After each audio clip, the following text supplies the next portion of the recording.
What if I told you that the tingling, burning, or numbness in your feet isn't just an annoying part of getting older, but could be an early warning that your balance, mobility, and independence are slowly slipping away? As a physician who has worked with older adults for decades, I've seen how foot and leg neuropathy often starts quietly. A little numbness at night, a strange sensation when stepping out of bed, a growing hesitation when walking across the room. Many people dismiss these signs until a simple daily activity becomes unexpectedly difficult. The good news is that gentle movement may help support circulation, nerve function, and foot awareness. Today, I'll show you 6 simple seated exercises designed specifically for adults over 60. The first one looks almost too easy to matter, but what it may do for your feet could surprise you. Before we dive in, if you haven't subscribed yet, I recommend you hit that button and turn on the bell, so you never miss another health tip made just for you. If you enjoy this video, type 1 in the comments. If not, type 0 to let me know how I can make better content for you. 1. The calf pump. Wake up, the simple seated movement that helps your feet feel alive again. Here's something many older adults are never told. The numbness, tingling, or heaviness you feel in your feet may not come only from the nerves themselves. Sometimes it begins because the muscles surrounding those nerves have become too inactive from long hours of sitting. Think about your typical day. You may sit during breakfast, sit while watching television, sit during church services, or spend time in a favorite recliner. None of those activities seem harmful. Yet over time, your lower legs may remain still for hours at a stretch.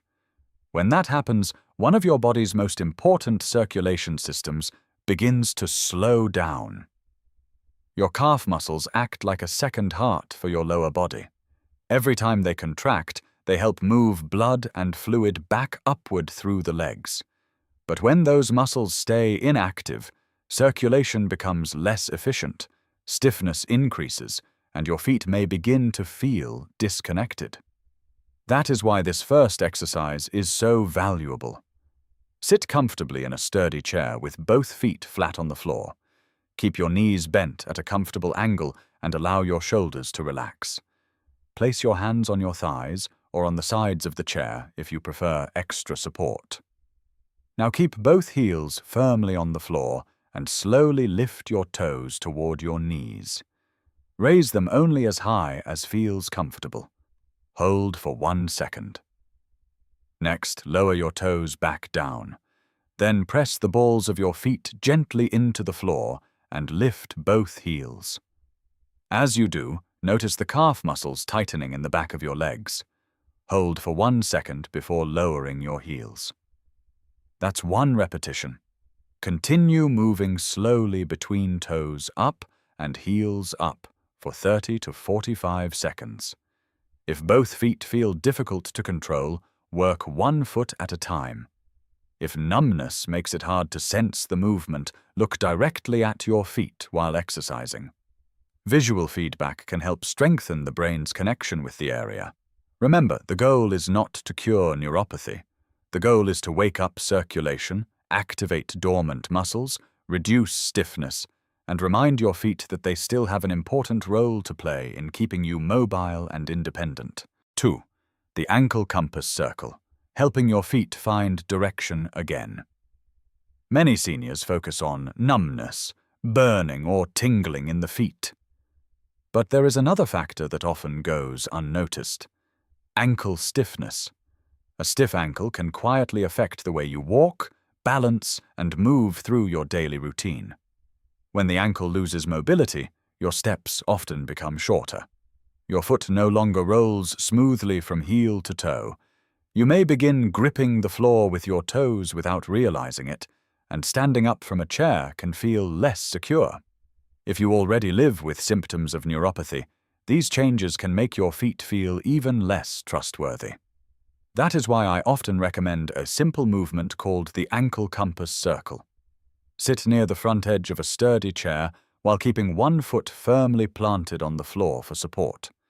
If you feel more comfortable, lightly hold the sides of the chair. Extend your right leg slightly forward. Your heel may rest lightly on the floor, or you may lift the foot an inch or two, if that feels safe. Now imagine that your big toe is the tip of a pencil.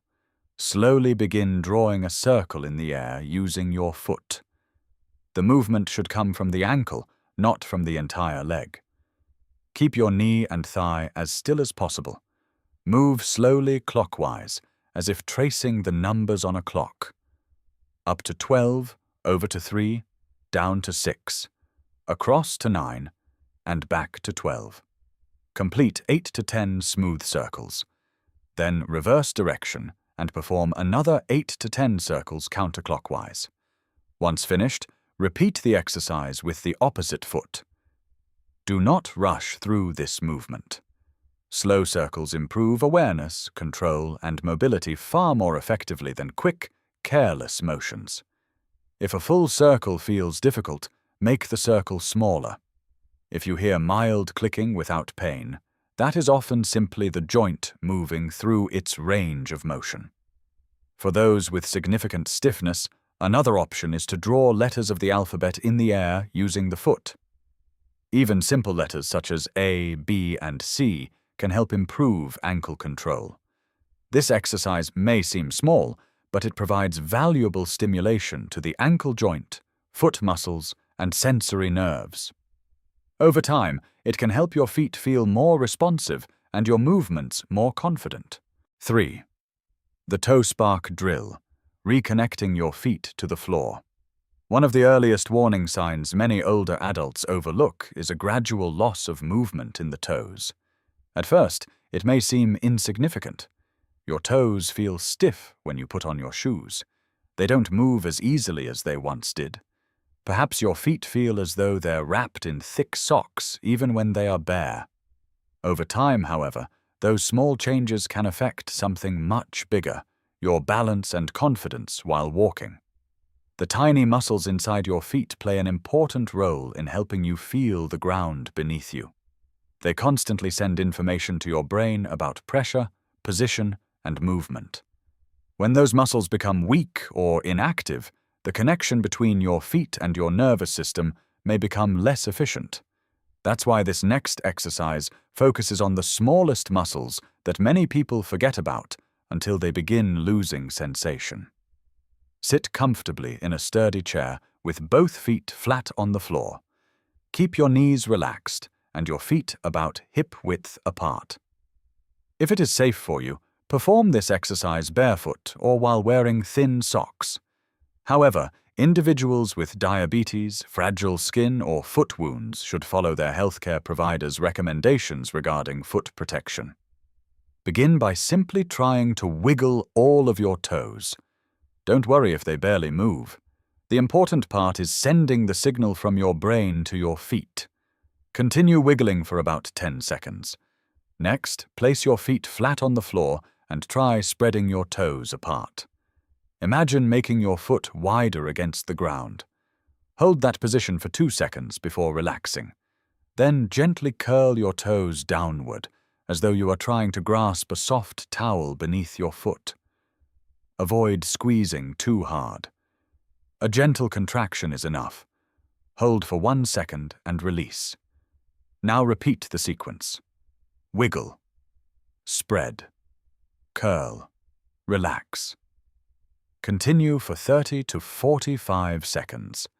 If cramping develops, pause and shake your foot gently before continuing with smaller movements. For an additional challenge, place a small towel beneath one foot and use your toes to slowly pull it toward you.